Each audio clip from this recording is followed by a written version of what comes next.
friends. I'm Nelson Rockefeller. I'm running for governor of New York. This time has been purchased by the Republican State Committee. Now, I'd like to begin by telling you a story.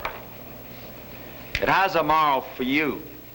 I think you should hear it before you cast your vote for the office of governor this November 4th. In this case, my use of real names is deliberate. This story actually happened. The year is 1922. The scene is the Democratic Party's state convention in Syracuse. Al Smith has once again been nominated for governor. At the convention is a man named Charles Murphy, the boss of Tammany Hall, powerful, dominating, used to having his own way. He has made up his mind that the convention will nominate his candidate, Tammany's candidate, for U.S. Senator. But Al Smith said no to Tammany. The conflict was on.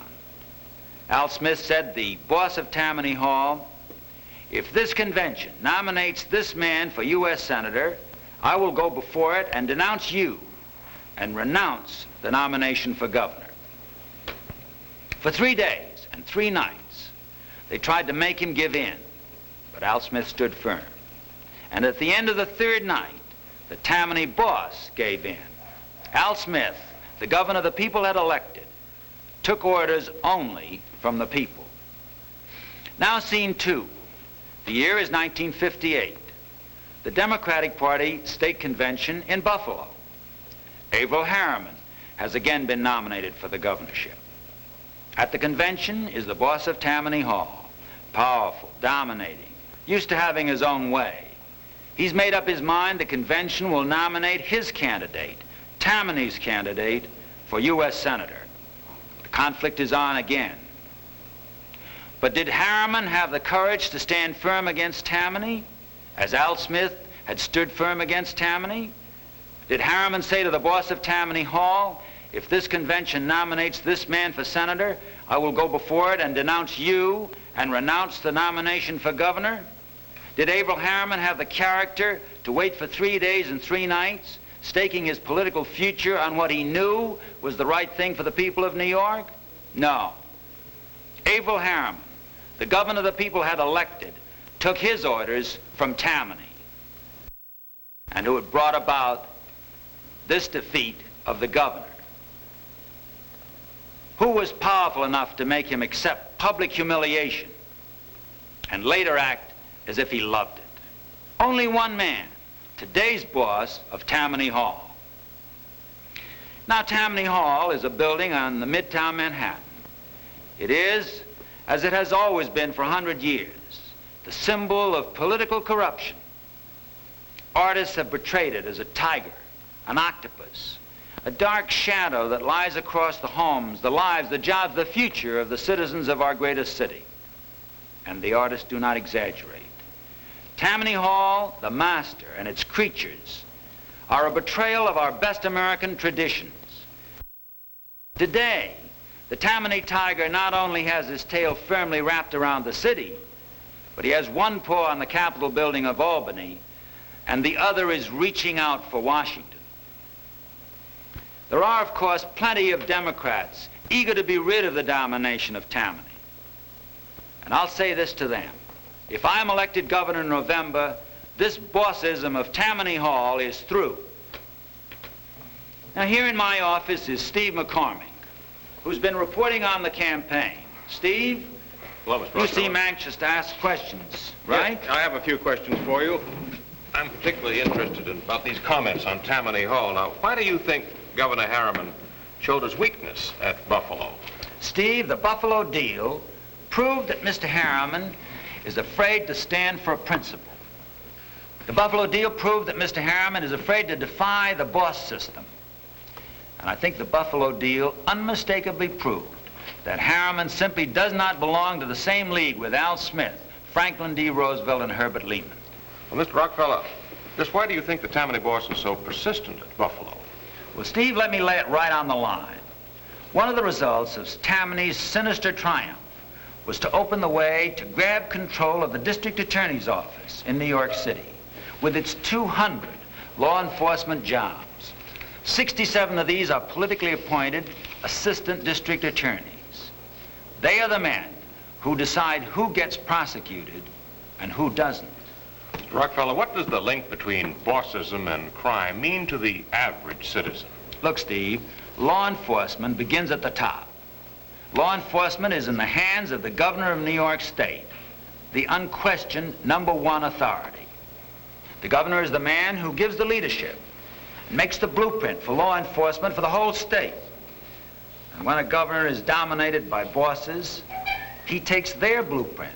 He doesn't make his own. And when he does his job effectively, organized crime can't flourish.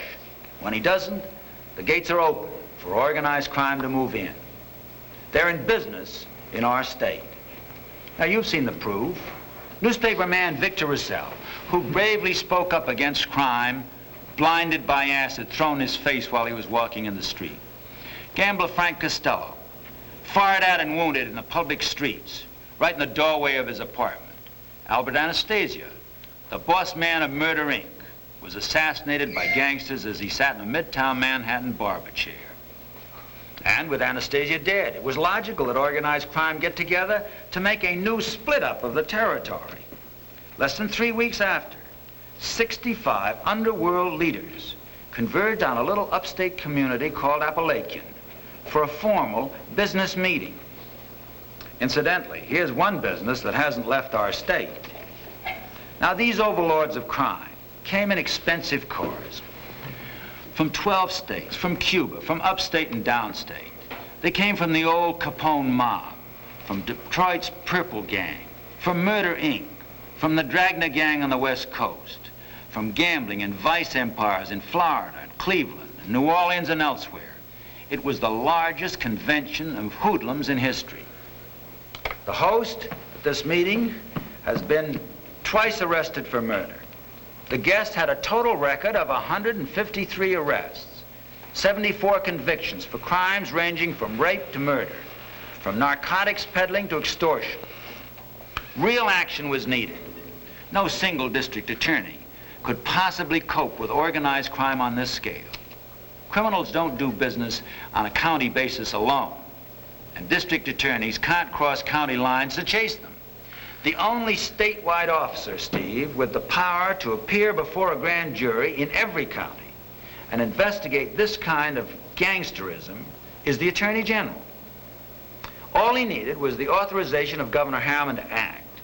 He pleaded with Governor Harriman for the power to move, but he didn't get it, and he hasn't got it to this day. Well, Mr. Rockefeller, Governor Harriman has challenged you to name a single official that he's appointed under the domination, so-called, of Tammany Hall. Who does he think he's kidding? His own Secretary of State is none other than the boss of Tammany Hall. Now, Steve, take out your pencil and I'll give you a few more cases.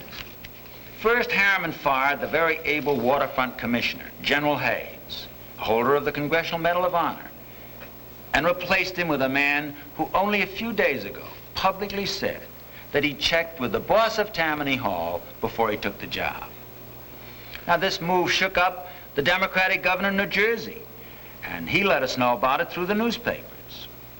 Take another case. Harriman removed an outstanding man from the State Correction Department who'd grown up in the career system, and he replaced him with a man who admitted that appointments to the PRISM system were cleared with the Democratic Party bosses. Now, any other appointments? Yes, here's another tragic one. The choice which Mr. Harriman made when he named Mr. Stone to the Board of Parole. You remember what followed, Steve. The Sox-Lander parole scandal. Lanza was a notorious racketeer who took a cut on every pound of fish that moved through the Fulton Fish Market to housewives. He was sent to prison for extortion. Later, he was suddenly released on parole. Subsequently, it was learned that Lanza, while on parole, had spent at least $30,000 in cash beyond his known income. He was apparently making a killing in large-scale gambling operations. Well, the 4 parole officers unanimously found Lanza in violation of parole and declared he should be sent back to Sing Sing. But Harriman's appointee, Commissioner Stone himself, arranged to hear the case. He then freed Lanza again on parole. Well, the newspapers exposed the scandal. The commissioner resigned. But later, When Stone was questioned by Governor Harriman's own investigating commission, he pleaded the Fifth Amendment. Mr. Rockefeller, wouldn't this discourage the racketeers somewhat? Not a bit, Steve. Unfortunately, they still find this a good climate here in New York State in which to do business. And don't forget, when waterfront racketeers and shakedown experts drive New York's greatest seaport trade to other ports, they hurt everybody in the whole state. They cut down job opportunities for people all over the state, and they take money out of everybody's pocket. Racketeers are victimizing thousands of people each year in cities all over New York. Organized crime is selling dope to teenagers. And in our state today, organized peddlers of pornographic pictures prey upon children in hundreds of localities and count yearly profits of millions of dollars. All over our state today, Steve, decent people, men as well as women, now think twice before they walk alone at night in the public parks and even their own sidewalks for fear of being mugged and attacked. Well, now, certainly all your viewers want this question answered. What can the governor do about all this? Well, obviously, Steve, he can't be subservient to anyone. He's got to be a free man. You can't mix bossism with law enforcement and still do the job that must be done to protect all the people. You can't just sit there in Albany and hope that organized crime will go away. These gangsters are organized. They mean business. And the way to lick them is to organize and mobilize the forces of decency and go out and fight them. Subservience to political bossism affects all of us. It endangers our children. It penalizes every New Yorker all over the state. What a tragedy for the underprivileged minority groups, the chief victims of racketeers. What a tragedy for every tax-paying family in the state. We all suffer when the state services lag and leadership is lacking. And what a future to offer the wage earners deprived of jobs and job opportunities that have left our state. Let me sum up directly and briefly what I intend to do for the people of this state about crime and bossism. First, I will appoint only those people whose integrity and professional ability are above question. I will back them up with all the power that is vested in the governor's office. I will keep bossism out of law enforcement and every other phase of government. I will give the Attorney General broad powers to investigate into organized crime. I'm determined that our citizens will live without paying tribute to the invisible government of the underworld. I will set up a task force of local, state, and federal law enforcement agencies to focus on areas where the need exists. I will strengthen the State Police Bureau of Criminal Investigation so that it can operate with the efficiency of an FBI in cooperation with sheriffs and local police. I will reinvigorate the Waterfront Commission and give it full support so that it can do its job, and I will also give full support to the temporary State Commission of Investigation.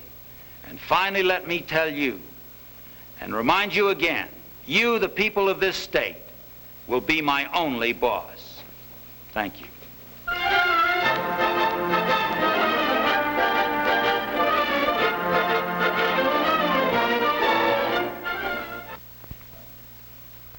The preceding was a paid political telecast sponsored by the New York Republican State Committee.